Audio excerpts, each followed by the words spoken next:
Semaine qui débute dans le vert avec un CAC 40 qui s'adjuge 0,66% à 5 265 points. Pourtant, la prudence reste de mise sur les marchés à quelques heures d'un nouveau vote sur le Brexit. Après un premier rejet au mois de janvier, la Chambre des communes aura l'occasion une seconde fois de ratifier l'accord sur le Brexit conclu par Theresa May avec l'Union européenne. Or, les chances d'un vote défavorable demeurent élevées et l'hypothèse la plus probable reste la prolongation du délai prévu dans l'article 50 qui permet à un pays de sortir de l'Union européenne. Sur le front économique, la Banque de France a abaissé sa prévision de croissance pour la France pour le premier trimestre 2019 et anticipe désormais une croissance de seulement 0,3% au premier trimestre contre 0,4% anticipé auparavant. Du côté des valeurs, le secteur bancaire remonte la pente après avoir été chahuté la semaine dernière suite à la réunion de la BCE qui a sabré ses perspectives de croissance pour la zone euro et annoncé un nouveau programme de soutien à l'économie. Société Générale prend la tête du CAC avec un gain de 4,17%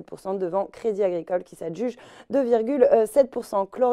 Corian clôture dans le vert alors que le bureau d'analyse Berenberg a entamé le suivi des titres de l'exploitant des maisons de retraite avec une recommandation à l'achat et un objectif de cours à 44 €.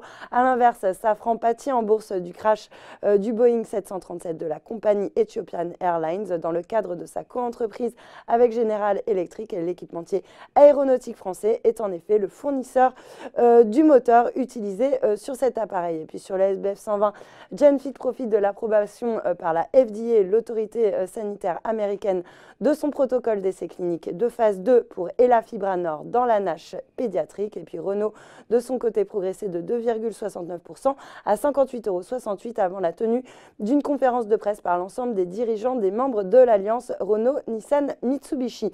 Elis, enfin, le spécialiste de la blanchisserie industrielle, remonte un peu la pente après avoir été sanctionné par le marché la semaine dernière en raison de perspectives jugées timides. Le secteur défensif, quant à lui, s'inscrit en queue de peloton à l'image de L'Oréal et de Pernod Ricard sur le CAC. Voilà, c'est tout pour ce soir, mais n'oubliez pas, toute l'actu éco et finance est sur Boursorama.